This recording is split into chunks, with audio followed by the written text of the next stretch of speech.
بسم اللہ الرحمن الرحیم۔ السلام علیکم۔ آج کی اس ویڈیو میں آپ ملاحظہ فرمائیں گے ربیع الاول میں ہونے والی چند بدعات و رسومات، جس میں حضور صلی اللہ علیہ وآلہ وسلم کا دن مذہبی خوشی ہے۔ اب اس کی دلیل سنیے کہ یوم ولادت کا دن مذہبی خوشی ہے۔ یہ تو سب کو معلوم ہوتا ہے کہ دنیا کا اطلاق اس خطہ زمین پر یا زیادہ سے زیادہ چند میل یا کچھ کلومیٹر اوپر ہوا پر ہوتا ہے۔ بس اگر کوئی دنیاوی خوشی ہوگی تو اس کا اثر اس خطہ زمین پر محدود رہے گا، اس سے آگے نہ بڑھے گا، اور حضور صلی اللہ علیہ وآلہ وسلم کی ولادت کے دن نہ صرف زمین کی موجودات بلکہ ملائکہ، عرش، کرسی اور باشندگان عالم بالا سب کے سب مسرور اور شادماں یعنی خوش تھے۔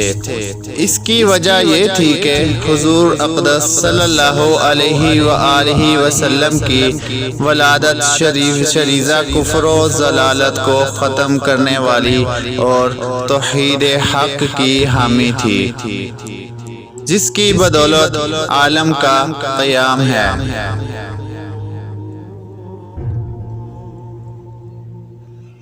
آپ کا ظہور چونکہ تمام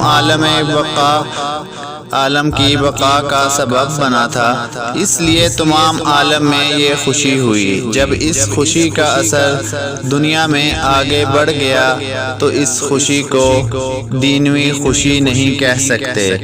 جب معلوم ہو گیا کہ یہ دنیاوی خوشی نہیں ہے بلکہ مذہبی خوشی ہے تو اس میں ضرور ہر طرح سے وحی یعنی حکم الہی کی ضرورت ہوگی، یعنی اس کے وجود میں بھی اور اس کی کیفیت یعنی طریقہ میں بھی۔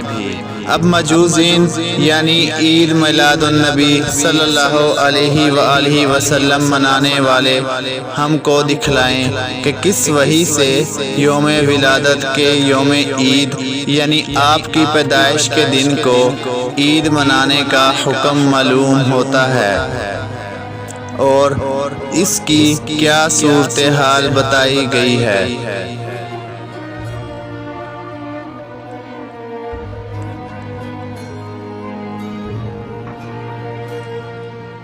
آپ صلی اللہ علیہ وسلم کی سنتوں کا مذاق اڑایا جا رہا ہے۔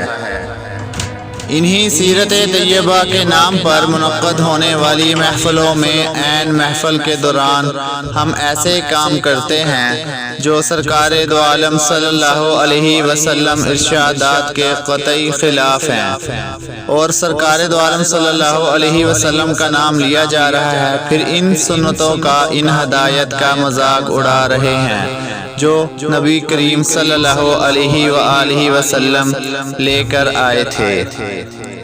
سیرت کے جلسے میں بے پردگی۔ چنانچہ ہمارے معاشرے میں اب ایسی محفلیں کثرت سے ہونے لگی ہیں جن میں مخلوط اجماع اور عورتیں اور مرد کے ساتھ بیٹھے ہوئے ہیں، اور سیرت طیبہ کا بیان ہو رہا ہے۔ نبی کریم صلی اللہ علیہ وآلہ وسلم نے عورتوں کو فرمایا کہ اگر نماز بھی پڑھنی ہو تو مسجد کی بجائے گھر میں پڑھو، اور گھر میں صحن کی بجائے کمرے میں پڑھو، اور کمرے سے بھی بہتر ہے کہ کوٹھری میں پڑھو۔ اور عورت کے بارے میں نبی صلی اللہ علیہ وسلم یہ حکم دے رہے ہیں، لیکن انہیں سرکار دو عالم صلی اللہ علیہ وسلم کا ذکر ہو رہا ہے، جس میں عورت اور مرد مخلوط اجتماع میں شریک ہیں۔ اللہ کہ بندے کو یہ خیال نہیں آتا کہ سیرت طیبہ صلی اللہ علیہ وسلم کے ساتھ مذاق ہو رہا ہے۔ پوری آرائش اور زیبائش کے ساتھ سج دھج کر بے پردہ ہو کر خواتین شریک ہو رہی ہیں، اور مرد بھی ساتھ موجود ہیں۔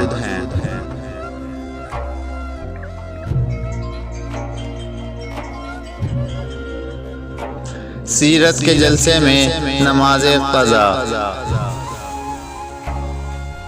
پہلے بات صرف جلسوں کی حد تک محدود تھی کہ سیرت طیبہ کا جلسہ ہو رہا ہے، اس میں شریعت کی چاہے جتنی خلاف ورزی ہو کسی کو پرواہ نہیں، لیکن اب تو بات اور آگے بڑھ گئی ہے۔ چنانچہ دیکھنے اور سننے میں آیا ہے کہ آپ صلی اللہ علیہ وسلم کی سیرت مبارکہ کے جلسے کے انتظامات ہو رہے ہیں، اور ان انتظامات میں نمازیں قضا ہو رہی ہیں۔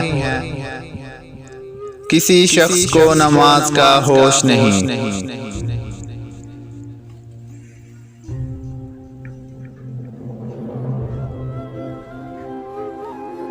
ویڈیو پسند آئی تو لائک اور شیئر کیجئے، چینل کو سبسکرائب نہیں کیا تو سبسکرائب کریں۔ ملتے ہیں اگلی اسلامی معلوماتی ویڈیو میں، تب تک کے لیے اللہ حافظ۔